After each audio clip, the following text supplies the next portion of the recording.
Dante Moretti's fingers drummed against the mahogany conference table as his attorney droned on about import tariffs and shipping regulations. The wall of windows behind him showcased Manhattan's glittering skyline, a kingdom he'd built through equal parts ruthlessness and strategic brilliance.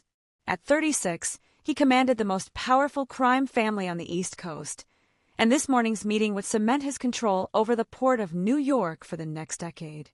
His phone buzzed for the third time in 10 minutes. Sophia! Again. Without looking at the screen, Dante reached over and silenced it, his jaw tightening with irritation. His wife had been increasingly needy lately, calling and texting about trivial matters that could easily wait until he came home. Headaches, dizziness, fatigue, always something. "Stop being so dramatic," he told her yesterday morning when she tried to explain that something felt wrong. "You're exhausted because you stay up too late watching those cooking shows. Take a nap." The memory didn't even register as he refocused on the contract before him.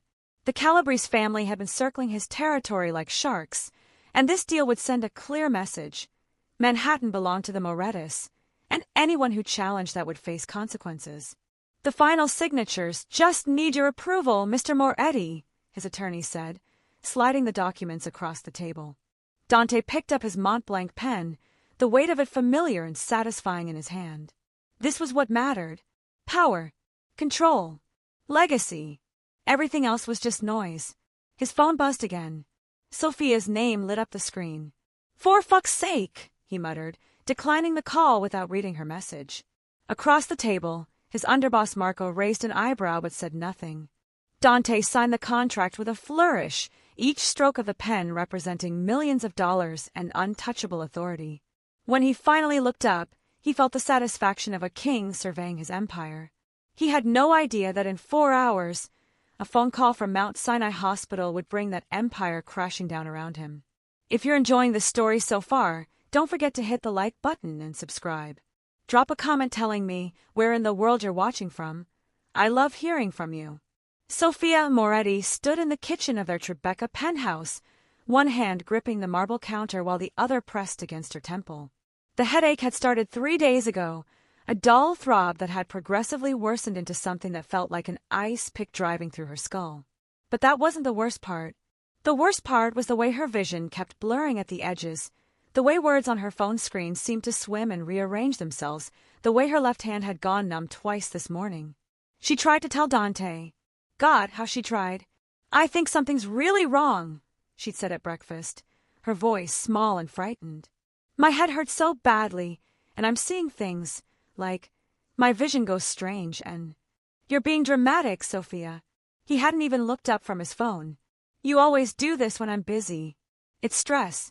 Take some ibuprofen." The words had stung worse than the physical pain. When had she become such an inconvenience to him? When had her concerns become dramatic instead of legitimate? At 28, Sophia had thought she understood what marrying into the Moretti family meant. The danger, yes. The secrets, absolutely. The constant security detail, and the whispered conversations that stopped when she entered a room. She'd accepted all of it because she loved Dante, or at least, she'd loved the man he used to be. 3 years ago, he'd been different. Attentive, protective in a way that felt caring rather than controlling. He'd pursued her relentlessly after she treated one of his injured men at the physical therapy clinic where she worked. "You healed him," Dante had said on their third date, his dark eyes intense and focused entirely on her. "You fixed what was broken. You're remarkable." Now, she couldn't remember the last time he'd really looked at her, really seen her. Sophia picked up her phone with trembling fingers and typed out another message. "Dante, please. I'm scared. Something is really wrong. Can you please just call me back?" She watched the message deliver, watched it sit there unread. The morning sun, streaming through the floor-to-ceiling windows, suddenly seemed too bright, painful. Sophia squeezed her eyes shut and immediately felt the room tilt sideways. Her stomach lurched. This wasn't stress. This wasn't being dramatic. This was something bad, something dangerous, and her husband was too busy building his empire to care that his wife might be falling apart. She thought about calling her sister Emma in Boston, but Dante had made his feelings clear about her family. "They don't understand our life," he'd said 6 months ago when Emma had invited them for Thanksgiving. They asked too many questions. It's better if you keep your distance. So she had, and now she was alone in a penthouse that felt more like a prison, with a husband who treated her concerns like an annoying distraction. Sophia opened her contacts and scrolled past Dante's name to Dr. Chun, her physician. Her finger hovered over the call button. But what if Dante was right? What if she really was just being dramatic? What if she went to the hospital and they told her it was nothing, and then Dante would be even more dismissive, even more convinced that she was crying wolf? The numbness in her left hand intensified, spreading up her arm. Sophia made a decision. She would drive to the clinic herself. Dr. Chin knew her medical history, would take her seriously, and if it turned out to be nothing, at least she'd have peace of mind without bothering Dante during his important meeting. She grabbed her purse and car keys, pausing at the hallway mirror. She looked pale, she realized. Dark circles shadowed her eyes, and her auburn hair, usually so carefully styled, was pulled back in a messy ponytail. When had she stopped taking care of herself? As she headed for the private elevator that led to the building's underground garage, her phone buzzed with a response. Finally! But it wasn't from Dante. It was from Marco, his underboss. Boss says he'll call you tonight. He's in important meetings all day. Sophia stared at the message, something cold and hard settling in her chest. She wasn't even worth a direct response. Dante had delegated communicating with his own wife. She typed back, "Tell him I tried." Then she stepped into the elevator and pressed the button for the garage, not knowing that she would never make it to Dr. Chen's office. Dante was 3 hours into back-to-back meetings when his phone rang with an unfamiliar number. He almost didn't answer. Unknown numbers usually meant problems he didn't have time for, but something made him pick up. "Moretti," he answered curtly. "Mr. Moretti, this is Dr. Rachel Patel from Mount Sinai Hospital. Your wife was brought into our emergency department approximately 45 minutes ago." The world seemed to stop spinning. "What?" The word came out strangled. "What happened?" She was found unconscious in her vehicle in the parking structure of the Midtown Medical Plaza. Paramedics brought her here. "Mr. Moretti," Dr. Patel's voice was calm but grave. "Your wife has suffered a stroke." The phone slipped from Dante's hand, clattering onto the conference table. Everyone in the room turned to look at him, concern flickering across their faces as they watched the color drain from the face of the man who never showed weakness. "Boss!" Marco was immediately at his side. "What is it?" Dante couldn't speak, couldn't breathe. The words echoed in his head like a death sentence. "Your wife has suffered a stroke. Sophia. His Sophia. Unconscious. Alone." And the last thing he'd said to her was, "Stop being dramatic." "Clear the room," Marco ordered, and the other men scrambled to leave, sensing that something catastrophic had just occurred. Dante picked up the phone with shaking hands. "Is she?" His voice broke. "Is she alive?" "She's alive, but her condition is serious. We need you here immediately. There are decisions that need to be made, and there's something else we discovered during our examination that you need to know about." "What? What else?" Dr. Patel paused, and in that moment of silence, Dante felt his world tilt on its axis. "Mr. Moretti, your wife is 8 weeks pregnant." The drive to Mount Sinai was a blur of screaming sirens and red lights ignored. Dante's driver pushed the black SUV to its limits while Dante sat in the back, his mind trapped in a nightmarish loop of Sophia's voice from this morning. "I think something's really wrong. You're being dramatic, Sophia." God. Oh God. She'd been trying to tell him. 4 days. She'd been trying to tell him that something was wrong, and he dismissed her every time. Treated her like an inconvenience. Like her pain didn't matter because he had business to attend to. And now she was unconscious in a hospital, their unborn child's fate uncertain, because he'd been too arrogant and too busy to listen. His phone buzzed incessantly. Marco coordinating security at the hospital. His attorney asking about the contracts. Business associates wondering where he'd disappeared to mid-meeting. He ignored them all. The only call he answered was from his mother. "Dante, Marco told me about Sophia. I'm on my way to the hospital." Maria Moretti's voice was tight with concern. "How is she?" "I don't know yet, Ma. His voice cracked. "She had a stroke. She's unconscious. And she's pregnant. I didn't even know she was pregnant." "Oh, Tesoro!" His mother's voice softened. Dante, listen to me. Whatever happened, whatever you're feeling right now, you push it aside when you walk into that hospital. Sophia needs you to be strong for her. Do you understand? I told her she was being dramatic. The confession spilled out, raw and agonized. She tried to tell me something was wrong, and I told her to stop being dramatic. The silence on the other end of the line was damning. Then you fix it, Maria said finally. You fix it, Dante. You be the man I raised you to be, not the cold bastard your father wanted you to become. That girl loved you enough to accept this life. The least you can do is love her back. The SUV screeched to a halt in front of the emergency entrance. Dante was out of the vehicle before it fully stopped, Marco, and two other guards flanking him as he strode through the automatic doors. The emergency department erupted into controlled chaos at his arrival. Dante Moretti's presence commanded attention anywhere, but especially here, where hospital security immediately recognized him and reached for their radios. I'm here for my wife, Dante said, his voice carrying the authority that made men twice his age step aside. Sophia Moretti. Where is she? A doctor in scrubs approached quickly, her dark hair pulled back in a neat bun, her expression professionally composed. Mr. Moretti, I'm Dr. Patel. We spoke on the phone. If you'll follow me, please. She led him through a maze of corridors, speaking as they walked. Your wife suffered what we call an ischemic stroke. A blood clot blocked blood flow to part of her brain. We've administered clot-busting medication, but the next 24 hours are critical. Is she awake? Dante asked, his heart hammering against his ribs. Not yet. The stroke affected the left side of her brain, which controls language and motor function on the right side of her body. We won't know the full extent of the damage until she regains consciousness. Damage. The word hit him like a physical blow. His vibrant, graceful wife, the woman who dedicated her life to helping people recover from injuries, might have permanent damage because he'd been too blind and selfish to see that she needed help. And the baby? His voice was barely a whisper. The fetus appears stable for now. But a stroke during pregnancy is extremely serious, Mr. Moretti. The medications we can use are limited because of the baby, and your wife's body is under tremendous stress. If her condition deteriorates... What are you saying? Dr. Patel stopped outside a door marked ICU 7 and turned to face him. I'm saying that we may have to make difficult decisions in the coming hours. Decisions about whether to prioritize your wife's survival or the pregnancy. The implication hung between them like a blade. Whatever keeps Sophia alive, Dante said immediately. I don't care what it costs. I don't care what you have to do. You saved my wife. Dr. Patel nodded. We'll do everything we can. But Mr. Moretti, you should prepare yourself.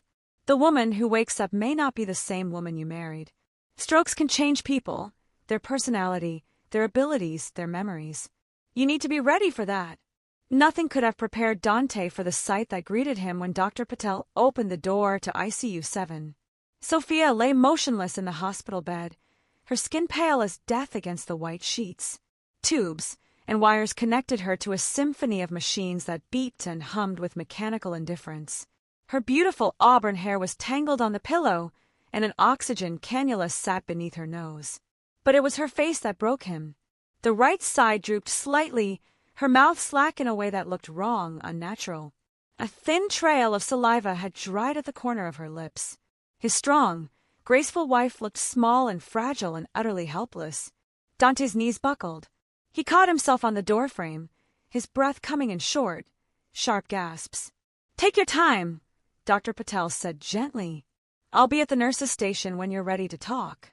The door closed, leaving Dante alone with his wife and the consequences of his neglect. He forced himself to move forward, each step feeling like walking through deep water.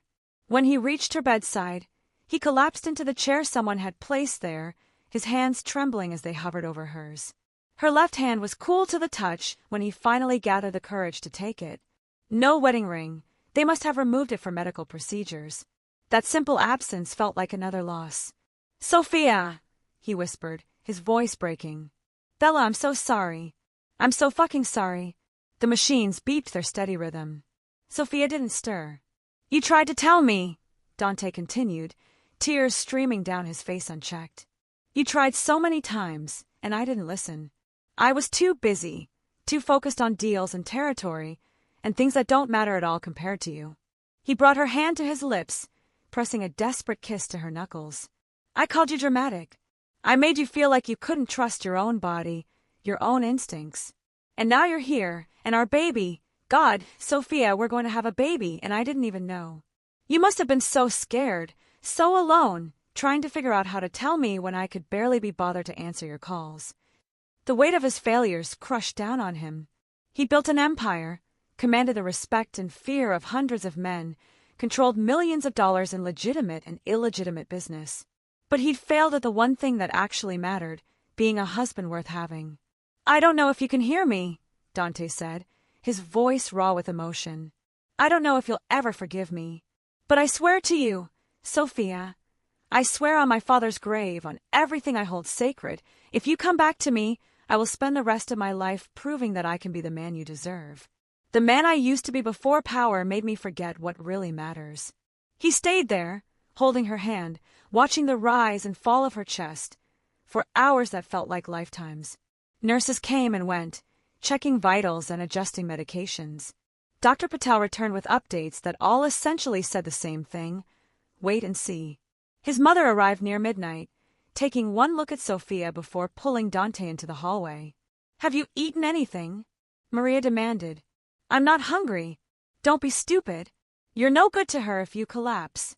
She pressed a coffee and a sandwich into his hands. Eat, then tell me everything the doctor said.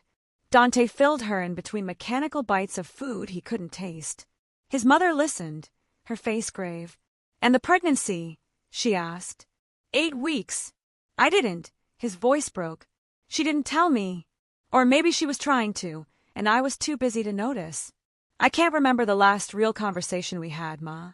I can't remember the last time I asked her about her day, or held her without it leading to something else, or just saw her. Maria cupped his face in her hands, forcing him to meet her eyes. Then you start now. You start seeing her now, even if she can't see you back. You talk to her, you tell her about your day, you read to her, whatever it takes. People in comas can hear, Dante. They know when someone is there. What if she doesn't wake up? The question came out small, terrified. Then you make sure the last thing she heard from you was love, not dismissal. His mother's voice was firm. But she will wake up. That girl is stronger than you give her credit for. Over the next 12 hours, Dante lived in that hospital room. He held Sophia's hand, read to her from the cooking magazine she loved, played the Italian songs his grandmother used to sing. He told her about their baby, about the nursery he would build, about the life they would have. He also made calls, the kind of calls that would reshape his entire organization. He promoted Marco to handle day-to-day operations. He delegated every responsibility that had once seemed so crucial. He did what he should have done months ago. He made room in his life for what actually mattered. At 3:47 a.m. on the second day, 31 hours after the stroke, Sophia's fingers twitched in his hand. Dante's head snapped up from where it had been resting on the edge of her bed. Sophia? Bella, can you hear me?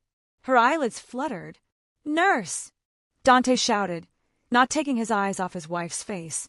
Dr. Patel! Someone! Medical staff flooded into the room, but Dante refused to let go of Sophia's hand as her eyes slowly opened, unfocused and confused. Mrs. Moretti, Dr. Patel said, shining a light in Sophia's eyes. Can you hear me? Squeeze your left hand if you understand. Sophia's fingers tightened around Dante's. Good. Excellent. Don't try to talk yet. We have a breathing tube we're going to remove. Just stay calm. The next few minutes were a flurry of medical procedures. When the tube was finally removed and Sophia could breathe on her own, Dr. Patel stepped back. Mrs. Moretti, do you know where you are? Sophia's voice, when it came, was slurred and weak. Hose? Pidal. Yes. You had a stroke. Do you remember your husband? Sophia's eyes slowly found Dante's face. For a terrible moment, he saw no recognition there, just confusion and fear. Then, slowly, something shifted in her expression. Dan. T.E. His name came out garbled, the right side of her mouth not quite cooperating, but it was the most beautiful sound he'd ever heard. I'm here, Bella, he said, tears streaming down his face. I'm right here, and I'm not going anywhere. Ever again. Sophia tried to speak again, but Dr. Patel gently intervened. Let's not push it just yet. Mrs. Moretti, you're going to be very tired and confused for a while. That's completely normal. We're going to run some tests to see how the stroke affected you, but for now, just rest. You're safe. As the medical team filed out, Dante remained at Sophia's side, still holding her hand. I'm sorry, he whispered. God, Sophia, I'm so sorry. You tried to tell me, and I didn't listen. I called you dramatic when you were, his voice broke. When you were having a stroke. I'll never forgive myself for that. Sophia's eyes were drooping with exhaustion, but she managed to squeeze his hand weakly. Bye-bye. The word was barely intelligible, but Dante understood. Our baby is okay, he assured her. You're both going to be okay. I promise you, Bella. Whatever it takes, whatever you need to recover, you'll have it. And I'll be here every single day. No more meetings. No more business that's more important than you. Nothing is more important than you. A single tear rolled down Sophia's cheek from her left eye, the side that could still move properly. Whether it was relief or grief or simply exhaustion, Dante didn't know. But he wiped it away gently with his thumb and pressed a kiss to her forehead. Rest now, he murmured. I'll be right here when you wake up. As Sophia drifted back into sleep, Dante pulled out his phone and sent a single message to Marco. Cancel everything for the next month. I'm not leaving the hospital. Then he settled back into the chair beside his wife's bed, his hand wrapped around hers, and began the long journey of proving that he could be worthy of her forgiveness. The morning sun cast long shadows across ICU 7 as Dr. Patel reviewed Sophia's chart with Dante. 3 days had passed since the stroke, and each one had brought new revelations about the extent of the damage and the long road ahead. The good news is that your wife is young and otherwise healthy, which significantly improves her chances for recovery, Dr. Patel explained, her voice measured and professional. The stroke affected her right side. She has weakness in her right arm and leg, and as you've noticed, the right side of her face is partially paralyzed. Her speech is also impaired, a condition called aphasia. Dante nodded, his jaw tight. He'd spent the last 72 hours watching Sophia struggle to form words, watching frustration and fear flicker across her face every time her mouth wouldn't cooperate with what her brain wanted to say. What about the baby? He asked. The pregnancy remains stable. We're monitoring both mother and baby closely. However, Mr. Moretti, you need to understand that recovery from a stroke is measured in months, not weeks. Your wife will need extensive physical therapy, speech therapy, occupational therapy. And there's no guarantee she'll regain full function. The words hit him like bullets. Sophia had dedicated her career to helping others recover from injuries. Now she would need that same help herself, and there was no guarantee she'd ever return to the woman she'd been. She'll have whatever she needs, Dante said firmly. The best therapists, the best equipment, everything. That's good, but Mr. Moretti, Dr. Patel hesitated. Your wife is going to need more than medical care. She's going to need emotional support. Stroke patients often experience depression, anxiety, even personality changes. The woman who recovers may not be exactly the same woman you married. Dante thought about the Sophia he'd fallen in love with, vibrant, confident, always ready with a quick laugh or a gentle touch. The woman who'd made him feel human in a world that demanded he be a monster. I don't care, he said quietly. Whatever version of her comes back to me, I'll love her. I'll support her. I'll be whatever she needs me to be. Dr. Patel studied him for a long moment. I hope you mean that, because the road ahead is going to test both of you in ways you can't imagine. Sophia woke to the sound of Dante's voice reading aloud. It took her a moment to focus, to push through the fog that seemed to permanently cloud her thoughts now. When her vision cleared, she saw him sitting in the chair beside her bed, a cooking magazine open in his lap. Season the osso buco with salt and pepper, he read, his deep voice stumbling slightly over the Italian words. Brown in olive oil until... Dan. Tea. Her voice came out slurred wrong. Even after 3 days, she couldn't get used to the way her mouth refused to cooperate. He looked up immediately, his dark eyes lighting up. You're awake. How are you feeling, Bella? How was she feeling? Terrified, trapped in a body that no longer obeyed her commands. Furious at herself for not going to the hospital sooner, for worrying about bothering Dante instead of trusting her instincts. Devastated by the knowledge that she was pregnant, something that should have been joyful, discovered in the worst possible circumstances. Tired, she managed to say. It came out more like Taida, but Dante seemed to understand. I know. That's normal. He set the magazine aside and reached for her left hand, the one that still worked properly. Dr. Patel says you're doing well, considering everything. They're going to start physical therapy in a few days. Sophia felt tears prick her eyes. Physical therapy. She'd spent years administering it to others, helping them regain strength and mobility. Now she would be the patient, struggling through exercises that should be simple, dependent on others for things she'd once taken for granted. Hey! Dante was immediately on his feet, leaning over her, his free hand gently wiping away the tears that spilled down her left cheek. The right side of her face remained maddeningly numb. It's okay to cry, Bella. You've been through hell. Bye, she whispered, her left hand moving instinctively to her stomach. The baby is fine, Dante assured her, his voice thick with emotion. Strong heartbeat. Dr. Patel says the pregnancy is progressing normally despite everything. Sophia closed her eyes. She should be happy. She'd wanted a baby for so long, had been trying to work up the courage to tell Dante for 2 weeks after she'd taken the test. But discovering it this way, in a hospital bed after a stroke, felt like a cruel joke. I'm sorry, Dante said suddenly, and when Sophia opened her eyes, she saw tears streaming down his face. God, Sophia, I'm so sorry. You tried to tell me something was wrong, and I didn't listen. I was so focused on that fucking poor deal that I couldn't see what was right in front of me. You could have died because I was too arrogant and too stupid to pay attention to my own wife. Sophia wanted to speak, to tell him it wasn't entirely his fault, that she should have gone to the hospital anyway, that she'd been afraid of bothering him because their marriage had become so fragile. But the words got tangled in her damaged brain, coming out as frustrated, unintelligible sounds. Don't try to talk, Dante said gently. Just listen, okay? I know I can't fix this. I know I can't take back the last 6 months of being a terrible husband. But I swear to you, Sophia, I swear on our baby's life, I'm going to be better. I'm going to be the man you deserve. He pressed her hand to his lips, his eyes never leaving hers. I've already made changes. Marco is handling the day-to-day operations. I'm not leaving this hospital until you do, and when we go home, I'm going to be there. Really there, not just physically present while my mind is somewhere else. You and our baby are my priority now. The only priority.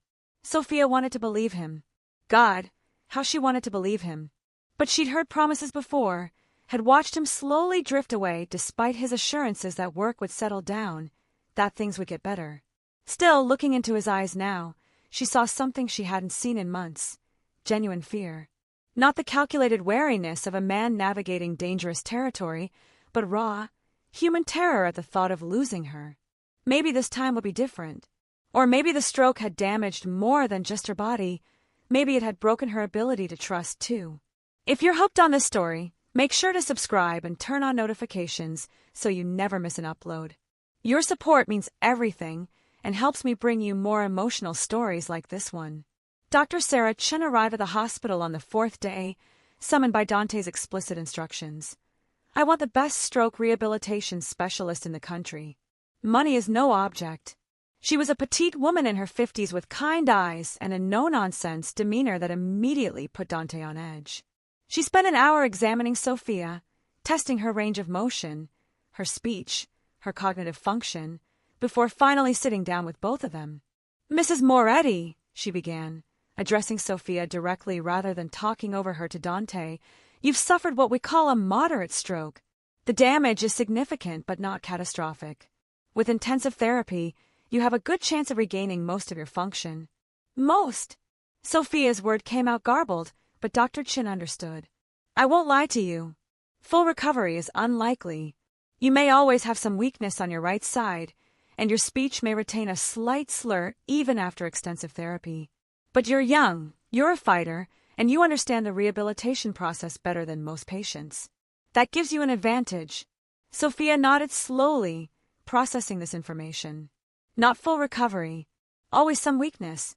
The words settled in her chest like stones. However, Dr. Chin continued, there's a complication we need to discuss. You're pregnant, which limits some of the medications and therapies we can use. It also means your body is under additional stress. I need to be honest with you both. Maintaining this pregnancy while undergoing intensive stroke rehabilitation is going to be extremely difficult. Dante's hand tightened around Sophia's. What are you saying? Dr. Chen's expression was sympathetic but direct. I'm saying that Mrs. Moretti has a choice to make. She can focus all her energy and her body's resources on recovery, which would mean terminating the pregnancy. Or she can try to maintain the pregnancy while doing rehabilitation, which will slow her recovery and increase the risk of complications for both her and the baby. The silence that followed was deafening. Sophia felt the world tilt. A choice between her own recovery and her baby's life, between regaining the use of her body and carrying this child she'd wanted so desperately. No, Dante said suddenly, his voice hard. There has to be another option. Mr. Moretti. I said no. You're supposed to be the best. Find another way. Dr. Chin met his gaze steadily. There is another way. Your wife can do both, maintain the pregnancy and undergo rehabilitation. But it will be harder, longer, and more exhausting than anything she's ever done.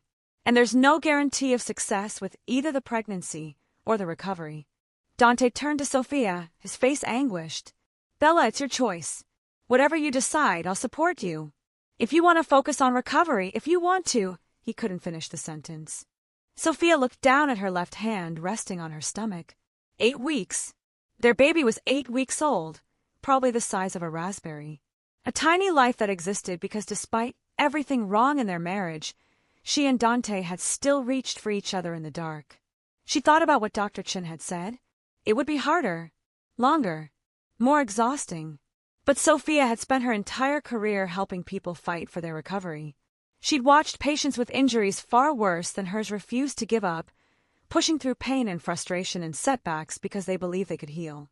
If she gave up on this baby, gave up on the harder path, what kind of therapist had she been? What kind of person was she?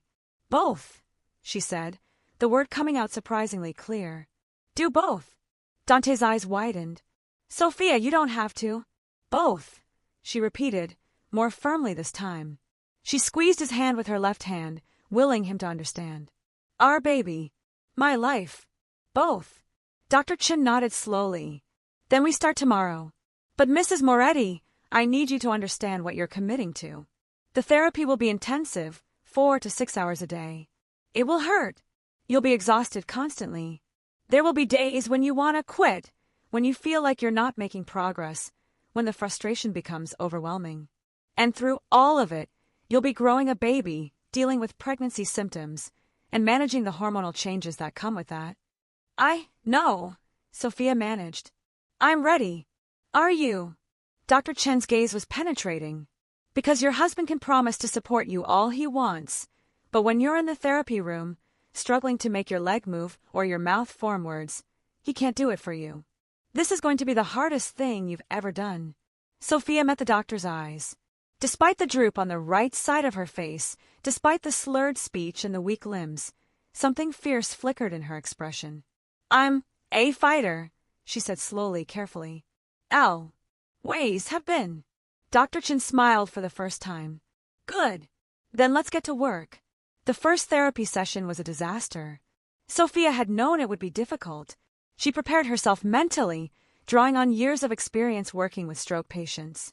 But knowing intellectually that rehabilitation would be hard was completely different from experiencing the crushing frustration of having her own body betray her. Just try to lift your right arm, Dr. Chin encouraged. Don't force it. Just think about the movement. Sophia focused every ounce of concentration on her right arm. In her mind, she could see it moving, could feel the muscles engaging. But when she opened her eyes, the arm remained stubbornly still, hanging useless at her side. It's not working, she gasped, frustration and tears building in her chest. It's only the first day, Dr. Chin said calmly. Try again, again, and again, and again. For 45 minutes, Sophia tried to make her right arm move, achieving nothing but a tiny twitch in her shoulder that might have been her imagination. When the session finally ended, she was exhausted and demoralized. Dante was waiting outside the therapy room, and the moment he saw her face, he understood. "That bad?" he asked gently.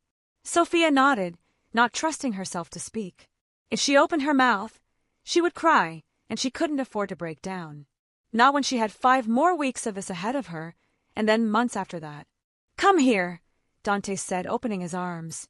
Sophia let him pull her into his embrace, burying her face in his chest. He smelled like expensive cologne and coffee, familiar and comforting. When had he last held her like this? Months ago, at least. Before the distance between them had become a chasm. "I'm so proud of you," he murmured into her hair. "You're the strongest person I know, Bella." "Can't even lift my arm," Sophia said against his chest, her voice muffled and slurred. "Today. You can't lift your arm today. But Dr. Chin said it takes time. You know this. You've told dozens of patients the same thing." He was right. She had said that, had believed it when she was the one standing on the other side of the therapy table. But believing in someone else's potential for recovery was so much easier than believing in her own. What if I can't? The fear she'd been suppressing finally escaped. What if the baby too much? What if I fail? Dante pulled back enough to look at her face, his hands cupping her cheeks gently. "Then we adjust. We find a different way. But Sophia, I've watched you help people who were told they'd never walk again get back on their feet. I've seen you refuse to give up on patients everyone else had written off. You're not going to fail. You're going to fight, and you're going to win, because that's who you are." Sophia wanted to believe him, wanted to feel the confidence he had in her. But all she felt was tired and broken and scared. "Rest," Dante said, guiding her back toward her hospital room. "You have another session this afternoon. For now, just rest." As Sophia lay in the hospital bed, her left hand resting on her still flat stomach, she thought about the tiny life growing inside her. The baby didn't know that its mother had had a stroke, didn't know that the next several months would be a brutal fight for survival and recovery. All the baby knew was that it was loved and wanted, even if its parents' marriage was broken, even if its mother's body was damaged. That would have to be enough. The days blurred together into an exhausting routine. Therapy in the morning, physical therapy to strengthen her right side, occupational therapy to relearn basic tasks like buttoning shirts and holding utensils. Lunch, which Dante insisted on feeding her even though she could manage with her left hand. More therapy in the afternoon, speech therapy to retrain her mouth and tongue to form words clearly. By the end of each day, Sophia was so exhausted she could barely keep her eyes open. The pregnancy added its own challenges, morning sickness that lasted all day, fatigue that made the already exhausting therapy even more brutal, and the constant worry about whether she was doing too much, pushing too hard. But slowly, impossibly, she began to see progress. On day 7, her right hand twitched when she willed it to move. On day 10, she managed to lift her right arm 3 inches off the therapy table. On day 14, she spoke a full sentence with only a slight slur. "I want to go home." Dr. Chin had smiled at that. "Soon. Once you can walk with a cane and manage basic self-care, we can transition you to outpatient therapy." Dante had been there for every session, watching from the corner of the room with an expression that mixed pride, guilt, and determination. At night, he slept in the chair beside her bed, refusing offers of a proper cot from the nursing staff. "I'm not leaving you," he'd said when Sophia had tried to convince him to go home and sleep in a real bed. "I've left you alone too many times already." On the 15th day, Sophia's sister Emma finally arrived from Boston. Sophia heard her before she saw her, Emma's voice carrying down the hospital corridor in an angry tirade that made the nurses scatter. "Where is she? Where's my sister? And where is that bastard who put her here?" Dante was on his feet immediately, his body language shifting into the dangerous stillness that meant he was preparing for a threat. But when Emma burst through the door, all his defensive instincts faltered. Emma looked like a fury made flesh. At 32, she was taller than Sophia, with the same auburn hair but sharper features, and eyes that currently burned with rage. She took one look at Sophia in the hospital bed, and her face crumpled. "Oh, Charlie!" she breathed, using the childhood nickname that Sophia hadn't heard in years. "Oh my God, what happened to you?" She rushed to the bedside, taking Sophia's left hand in both of hers. Sophia tried to smile, but the right side of her face wouldn't cooperate, making the expression lopsided and strange. Ma, she managed. You came. Of course I came. The moment I found out. Emma's eyes snapped to Dante, and the tenderness vanished, replaced by pure venom. You. This is your fault.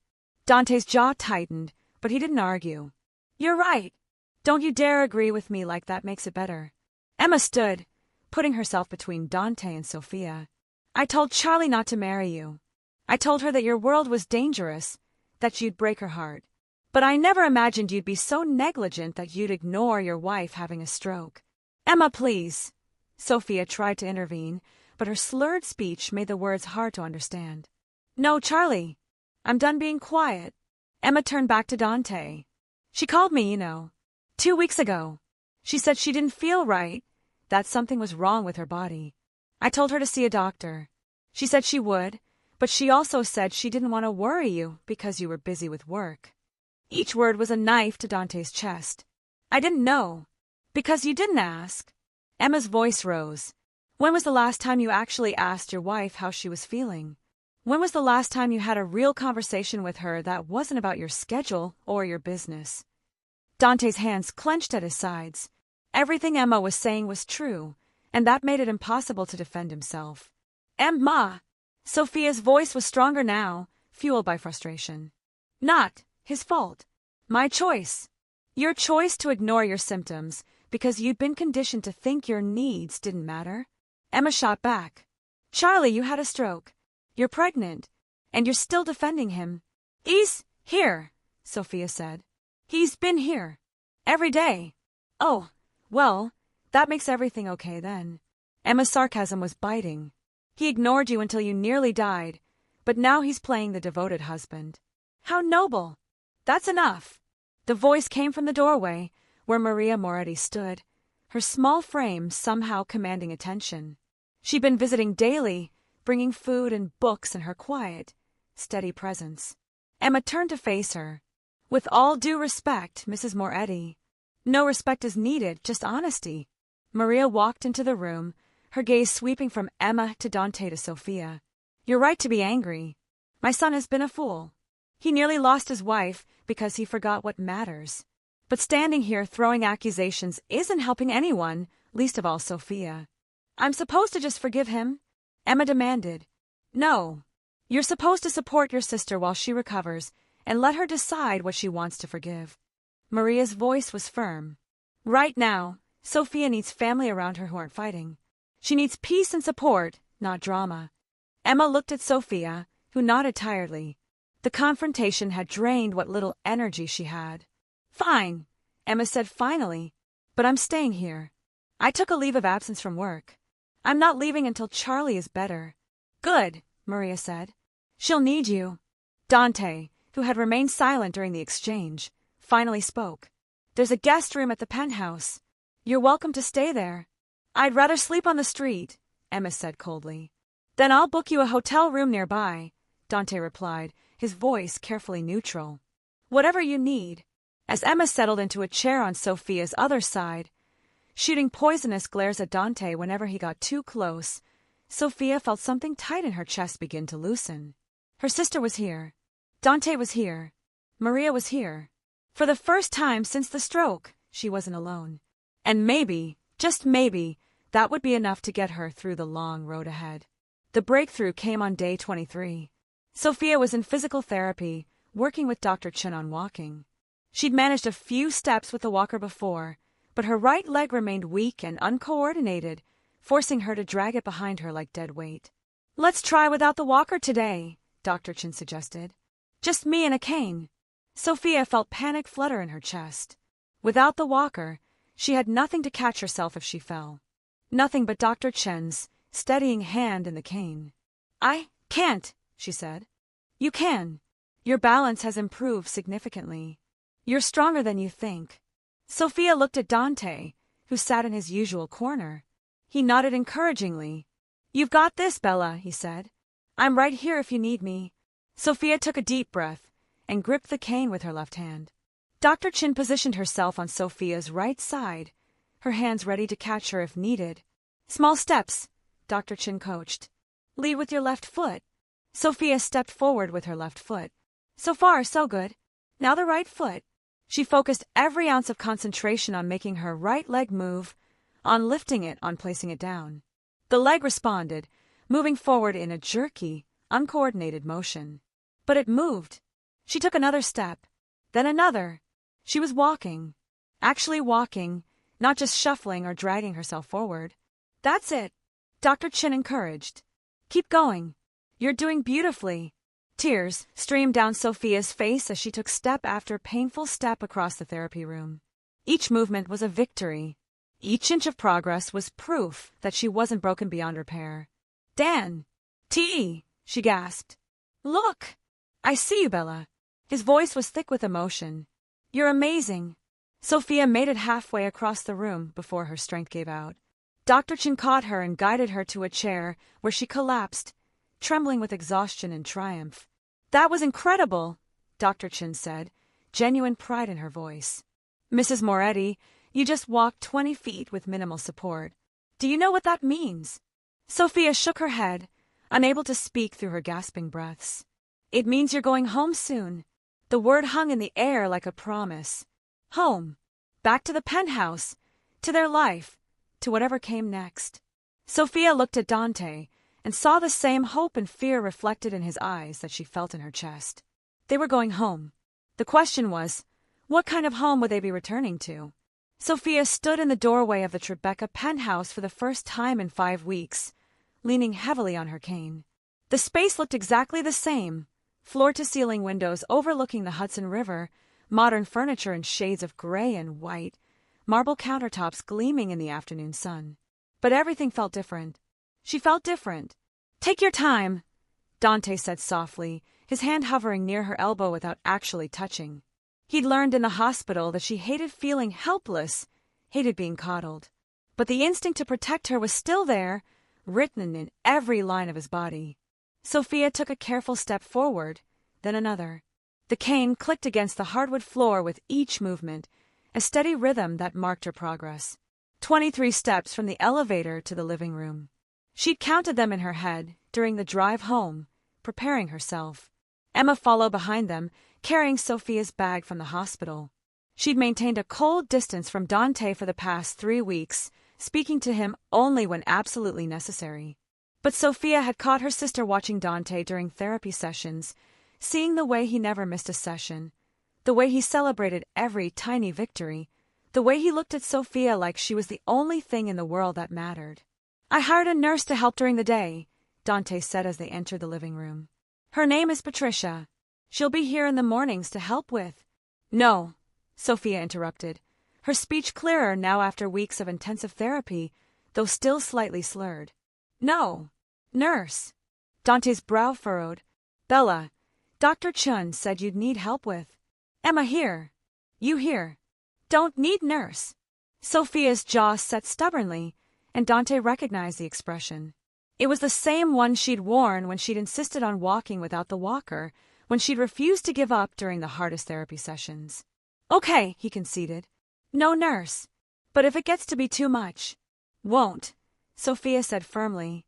Emma set the bag down and moved to Sophia's side. Charlie, maybe a nurse isn't such a bad idea. At least for the first few weeks, while you're adjusting. Said no. Sophia looked between them, frustration flickering across her face.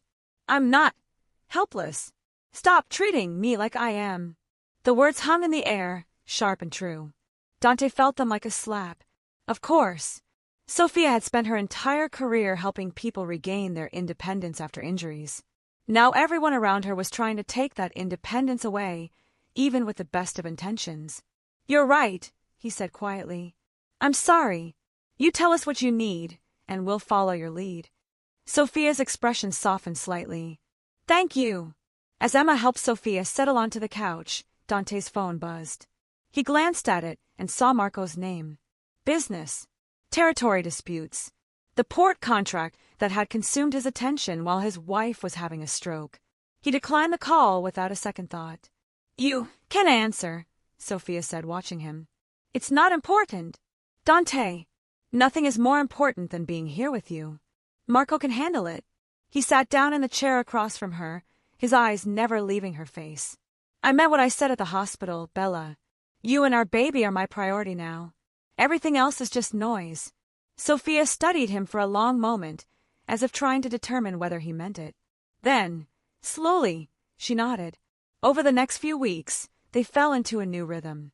Sophia attended outpatient therapy 4 days a week, physical therapy in the mornings, speech therapy in the afternoons.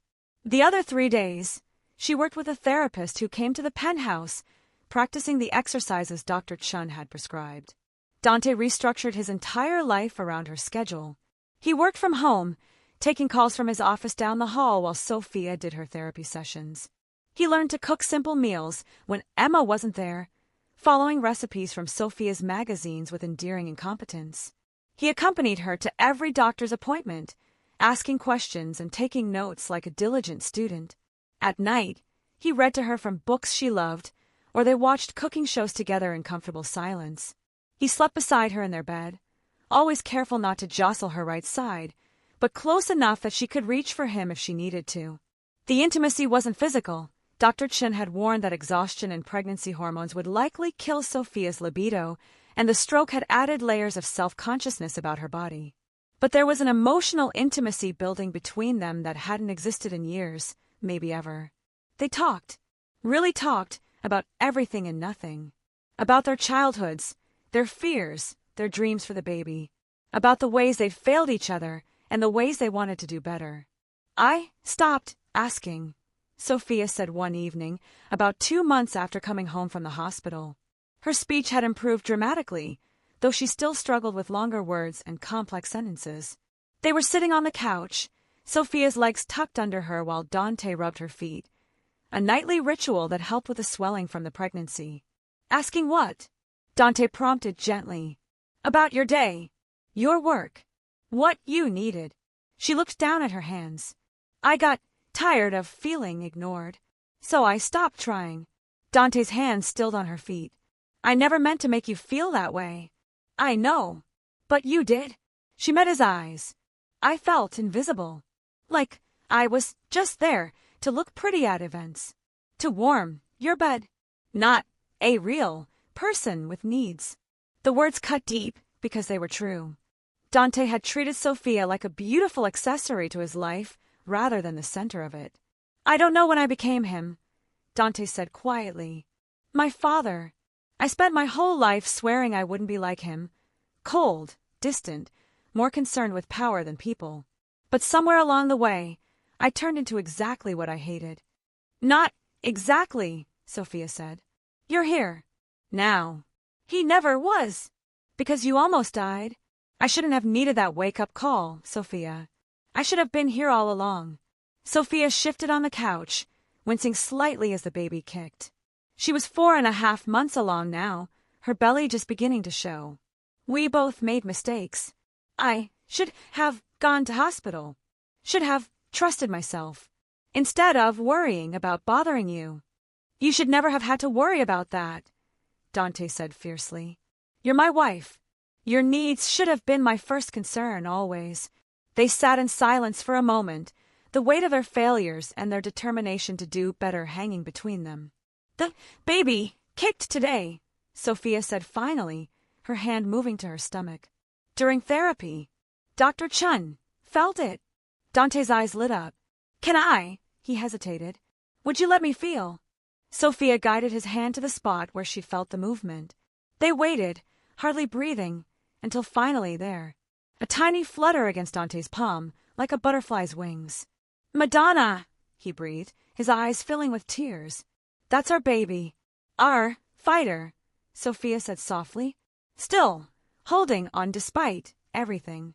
Dante looked up at her, this woman who had fought her way back from a stroke while growing their child, and felt his heart break and heal simultaneously. I love you, he said.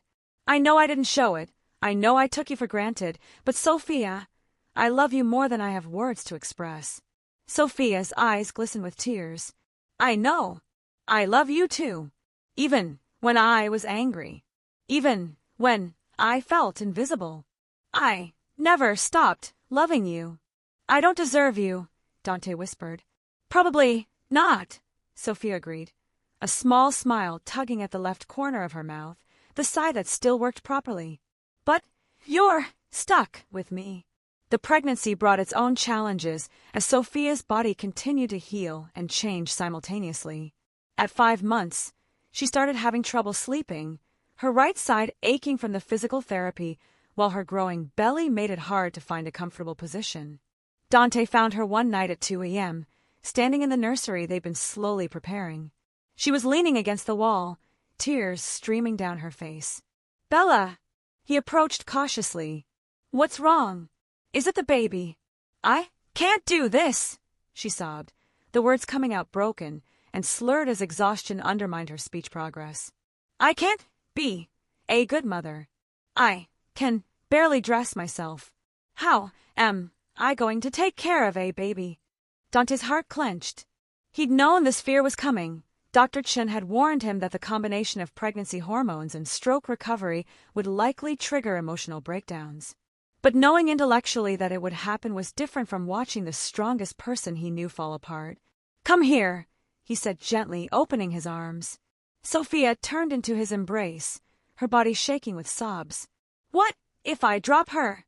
What if my right hand doesn't work and I can't hold her? What if—" "Stop." Dante's voice was firm but loving. He cupped her face in his hands, making her look at him.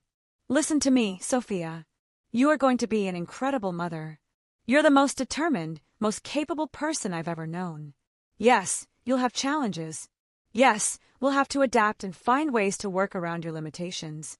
But our daughter," he placed his hand on her swollen belly, "is going to be so lucky to have you as her mother."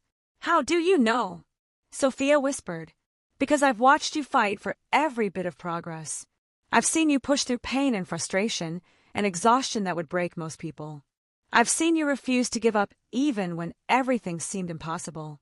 That's the mother our daughter is going to have, a fighter who never quits, who shows her that obstacles are just challenges to overcome." "But what if I fail?" "Then we figure it out together. Sophia, you're not doing this alone. I'm here. Emma's here. My mother is already buying out baby stores. We're going to have so much help and support that our daughter won't know what to do with all the love surrounding her." Sophia's sobs gradually quieted, though tears still streamed down her face. "I'm scared," she admitted. "I know. I'm scared too. I'm terrified of being a father, of passing on the worst parts of myself, of not being enough." Dante pressed his forehead to hers. "But we're scared together, and that has to count for something." They stood there in the partially decorated nursery, holding each other while their baby kicked between them, a reminder of the future they were fighting to build. At 6 months pregnant and 4 months post-stroke, Sophia reached a milestone that Dr. Chen had warned might never come. She could walk without the cane for short distances. It happened during a therapy session. Sophia had been working on her balance, standing on one foot and then the other, when Dr. Chen casually suggested, "Why don't you try walking to the door and back?" "No cane." Sophia had stared at her. "I haven't done that since." "I know, but I think you're ready. Your right leg is much stronger now. Your balance has improved significantly. Let's try." Dante, watching from his corner as always, sat forward in his chair, his entire body tense. Sophia took a deep breath and stepped forward. Left foot, right foot. The right leg still dragged slightly, still didn't quite cooperate the way she wanted, but it moved. It held her weight. She took another step, then another. By the time she reached the door, tears were streaming down her face. She turned around and walked back, each step a declaration. "I am not broken.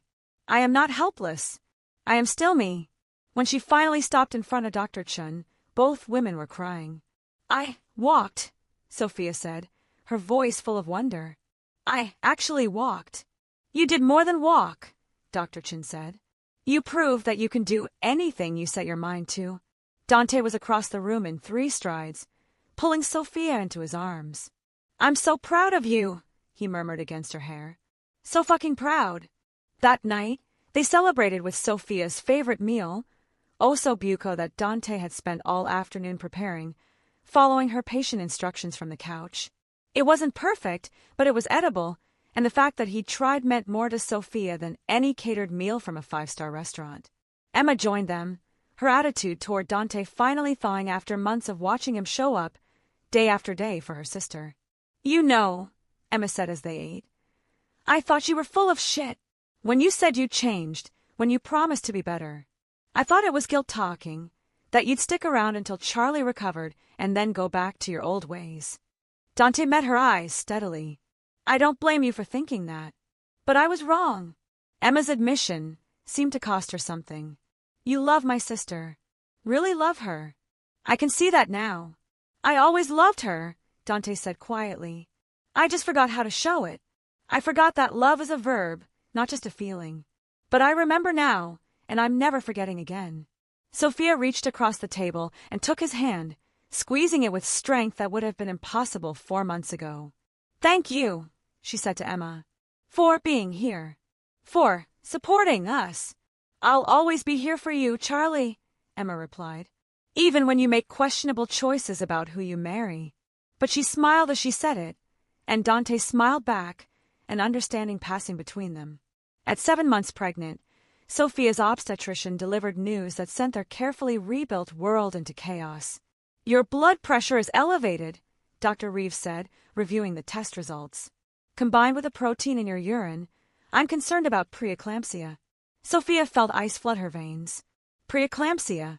She knew what that meant: dangerous complications for both mother and baby. Possible early delivery. Hospital bed rest. "How bad?" she managed to ask. "We caught it early, which is good. But Mrs. Moretti, given your stroke history and your ongoing recovery, this is a serious concern. I need you on complete bed rest for the remainder of your pregnancy. No therapy sessions, no walking without assistance, no stress." "No. Therapy." Sophia's voice rose. "But I'm making progress. I can't stop now." "You have to," Dr. Reeves said firmly. "I know it's not what you want to hear, but your health and your baby's health have to come first. The physical strain of therapy right now could trigger a full preeclampsia crisis, which could be life-threatening for both of you." Dante's hand found Sophia's and gripped it tightly. "We'll do whatever you recommend," he said.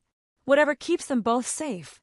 The drive home was silent, Sophia staring out the window with an expression that broke Dante's heart. He knew what this meant to her. Giving up the therapy sessions was like giving up her autonomy, her progress, her proof that she was healing.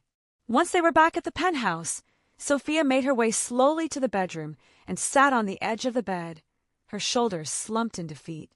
"I was doing so well," she said quietly. "I was getting better. And now you focus on keeping our daughter safe." Dante finished, sitting beside her. "The therapy can wait, Bella.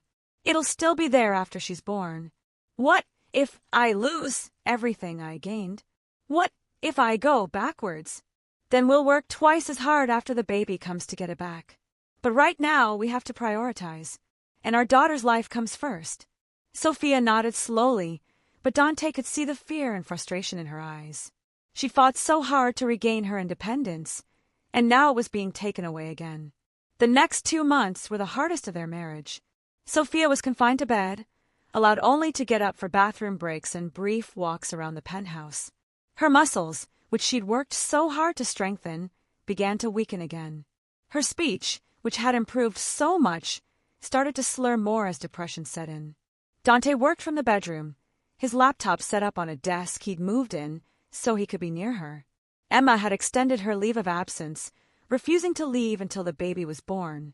Maria visited daily, bringing food and gossip and a steady, calming presence. But Sophia was drowning in frustration and fear, and nothing anyone did seemed to help.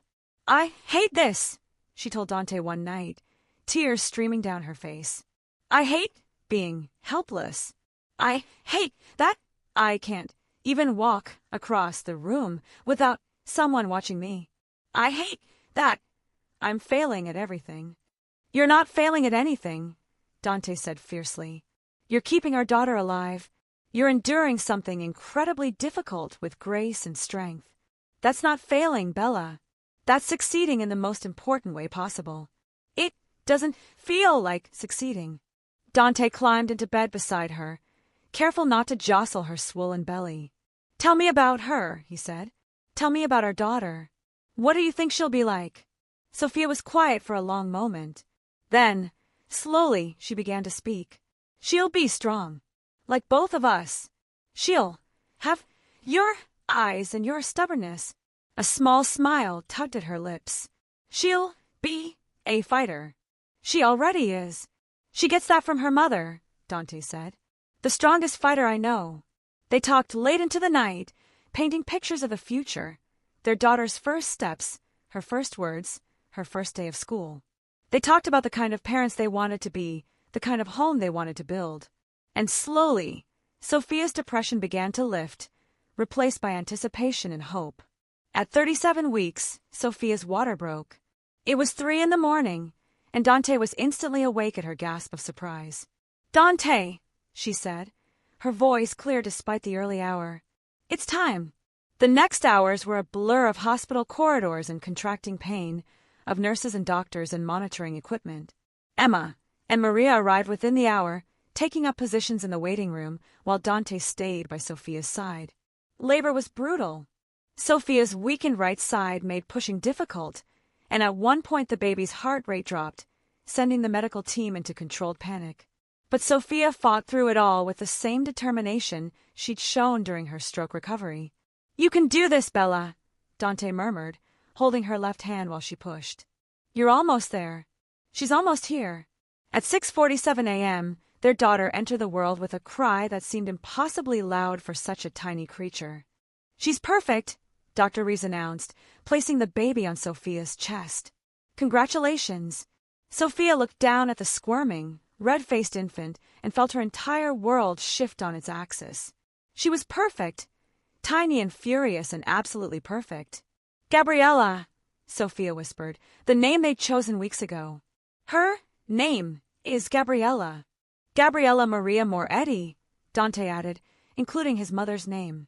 He was crying openly, unashamed, as he looked at his daughter for the first time. "She's beautiful. You're both beautiful." The nurse helped Sophia adjust her hold on the baby, compensating for the weakness in her right arm. Gabriella immediately settled against her mother's chest, her cries quieting to soft whimpers. "She knows me," Sophia said in wonder. "Of course she does," Dante said. "She's been listening to your voice for 9 months. You're her whole world." As the medical team finished their work and Emma and Maria were allowed in to meet the newest Moretti, Dante sat beside Sophia's bed, his hand covering hers where it rested on Gabriella's tiny back. This moment, this perfect, exhausted, overwhelming moment, was worth every mistake, every hardship, every painful step of the journey that had brought them here. 6 months later, Sophia stood in the kitchen of their penthouse, preparing dinner while Gabriella played in her bouncer nearby. Her right hand still didn't work perfectly, probably never would, but she'd adapted, learning to chop vegetables and stir pots with her left hand while her right hand provided stability. She'd returned to physical therapy 3 months after Gabriella's birth, and while her progress was slower than before, she was making steady gains. She could walk without a cane now, though she still limped slightly. Her speech was clear enough that strangers couldn't tell she'd had a stroke, unless they listened carefully. The doorbell rang, and moments later, Emma's voice called out, "Where's my favorite niece?" "Kitchen," Sophia called back, her pronunciation clear and strong. Emma appeared in the doorway, immediately scooping Gabriella out of her bouncer. "There she is. Charlie, she's gotten so big since last week." "She's growing too fast," Sophia agreed, watching her sister cuddle the baby. "I can barely keep up." Speaking of keeping up, Emma set Gabriella back down and turned to face her sister. "I need to talk to you about something." Sophia's heart sank. She recognized that tone. "You're going back to Boston." "My leave is up, and they need me back at the firm." "I've been gone almost a year, Charlie. I have to get back to my life." Sophia nodded, understanding even as her chest tightened with loss. Emma had been her rock through the stroke recovery, the pregnancy, the difficult postpartum months. The thought of not having her sister here every day was terrifying. "I know you have to go," Sophia said, "and I'm so grateful you stayed as long as you did. But," Emma prompted, seeing the fear in her sister's eyes. "But I'm scared." What if something happens and you're not here? What if I can't handle Gabriella on my own? Charlie! Emma took her sister's hands. You've been handling her mostly on your own for the last 3 months. I've just been here as backup. You're an amazing mother. Yes, you have to do some things differently than other moms. But that doesn't make you any less capable. I dropped a bottle yesterday, Sophia admitted quietly. My right hand just let go, and I stood there watching it fall, unable to catch it, while Gabriella cried because she was hungry. And what did you do after you dropped it? I got another bottle. Fed her. Cleaned up the mess. Exactly. You adapted. You problem-solved. That's what good mothers do, Charlie. They figure it out. Emma squeezed her hands. And you're not doing this alone. Dante is here. His mother is here. You have a support system. As if summoned by his name, Dante appeared in the kitchen doorway, freshly showered after an evening run. He'd started running again after Gabriella was born, needing an outlet for the stress and anxiety that came with new fatherhood. Emma's leaving, Sophia told him, her voice catching slightly. Dante's expression softened. He crossed the kitchen and pulled Sophia into his arms, careful as always with her right side. We knew this was coming, Bella. And we're going to be fine. Are we? Yes.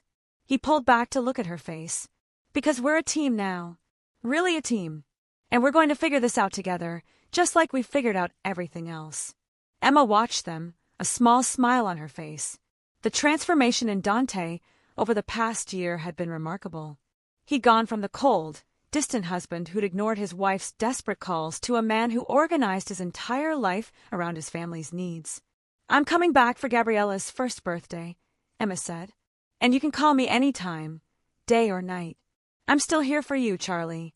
Just from a distance. After Emma left, Sophia and Dante fell into their evening routine. Dinner together while Gabriella played. Bath time, which was an elaborate production involving waterproof mats and careful positioning to accommodate Sophia's limitations.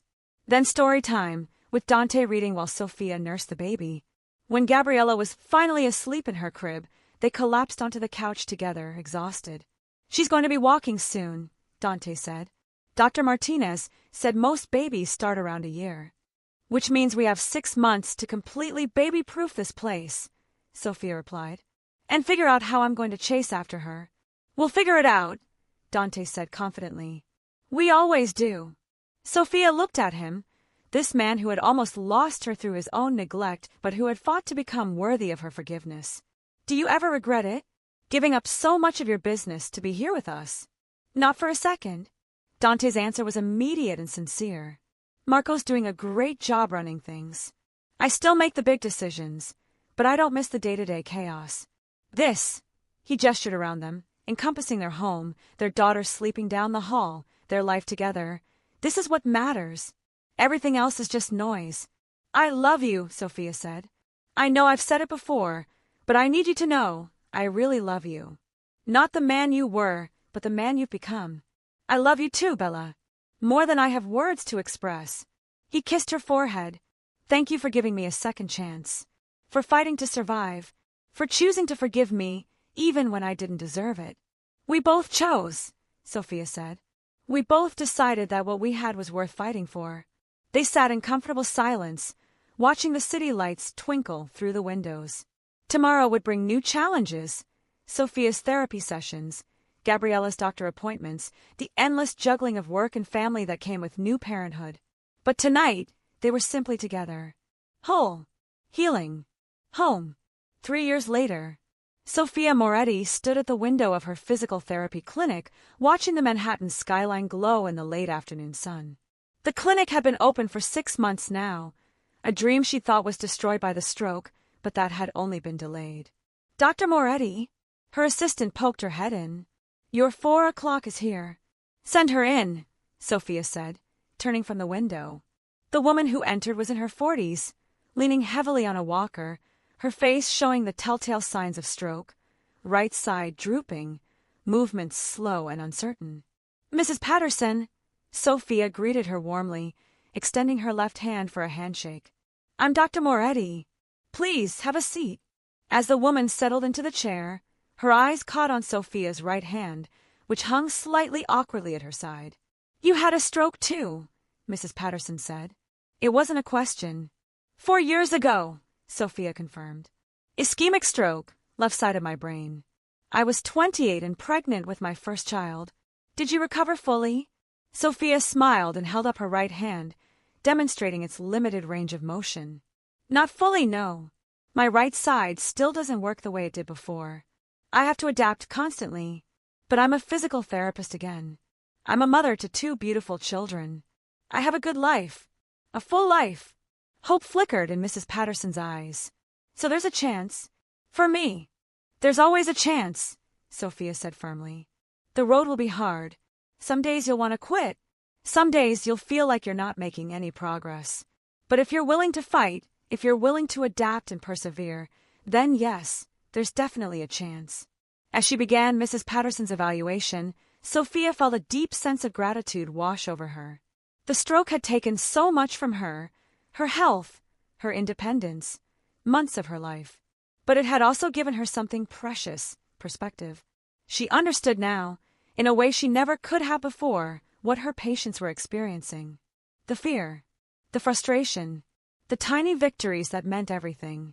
And she could use that understanding to help them in ways she never could have before the stroke.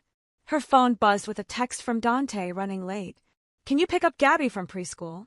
Sophia smiled and typed back, already on it. See you at home. After finishing with Mrs. Patterson and scheduling her next appointment, Sophia grabbed her bag and headed for the elevator. She still walked with a slight limp, still had to be careful on stairs, but she was mobile and independent. She'd take it. At the preschool, Gabriella launched herself into Sophia's arms, chattering excitedly about her day. At 3 years old, she was pure energy and joy, with Dante's dark eyes and Sophia's auburn hair. Mama, we painted today, and I made you a picture. I can't wait to see it, baby, Sophia said, taking the crumpled artwork that was thrust into her hands. On the way home, they stopped at a park. Sophia sat on a bench, watching Gabriella play on the swings, when her phone rang. How was your day? Dante's voice was warm and familiar. Good. Productive. I had a new patient who reminded me a lot of myself 4 years ago. You're amazing, you know that? Running your own clinic, raising our kids, managing everything. We manage everything, Sophia corrected. You're just as involved as I am, Dante. I try. Speaking of which, my mother is insisting on hosting Sunday dinner this week. Are we free? Sophia pulled up her mental calendar. We're free. Tell her we'll be there. She's going to try to feed us for a week. As always. They talked for a few more minutes before hanging up. Sophia watched Gabriella play, thinking about how far they'd all come. That night, after both children were in bed, Gabriella in her big girl room, and their son Marco, named for Dante's loyal underboss, in his nursery, Sophia and Dante sat on their balcony, watching the city lights. Do you ever think about that morning? Sophia asked. When you ignored my calls and I had the stroke? Every day, Dante admitted. It's my biggest regret, but it's also the thing that saved us in a way. We were headed for divorce, Bella. We'd become strangers living in the same house. If the stroke hadn't happened, if I hadn't been forced to confront what I was losing, we might not be here now, Sophia finished. I hate that it took you almost dying for me to wake up, but I'm grateful every single day that I got the chance to make it right. Sophia leaned her head on his shoulder. We both got a second chance. Not everyone does. They sat in comfortable silence, thinking about the journey that had brought them here, from dismissal and neglect to crisis and nearly losing everything, to slowly rebuilding trust and love and partnership. Mama! Daddy! Gabriella's voice called from inside. Marco's crying. Sophia and Dante both stood, moving together toward the nursery where their 6-month-old son had woken from his nap. I've got him, Dante said, but Sophia was already there, scooping up the baby with practiced ease. We've got him, she corrected, and they shared a smile over their son's head. This was their life now. Not perfect, Sophia's stroke had left permanent effects that she dealt with every day. But it was good. It was full. It was everything that mattered. And when Sophia thought back to that morning 4 years ago, when she'd stood in this same penthouse trying desperately to tell her husband that something was wrong, she felt a complex mix of emotions. Anger at Dante for not listening. Frustration at herself for not trusting her instincts sooner. Grief for what was lost. But also gratitude. Because that terrible day had broken them down completely, forcing them to rebuild from scratch. And what they'd built was stronger, truer, and infinitely more precious than what they'd had before. Stop being dramatic, Dante had said that morning. But Sophia hadn't been dramatic. She'd been dying. And in the process of nearly losing everything, they found what really mattered: each other, their family, and the courage to fight for love even when everything seemed lost. Thank you so much for watching until the end. If you love this story, check out the other videos on your screen now. I think you'll really enjoy them. And don't forget to subscribe if you haven't already. See you in the next story.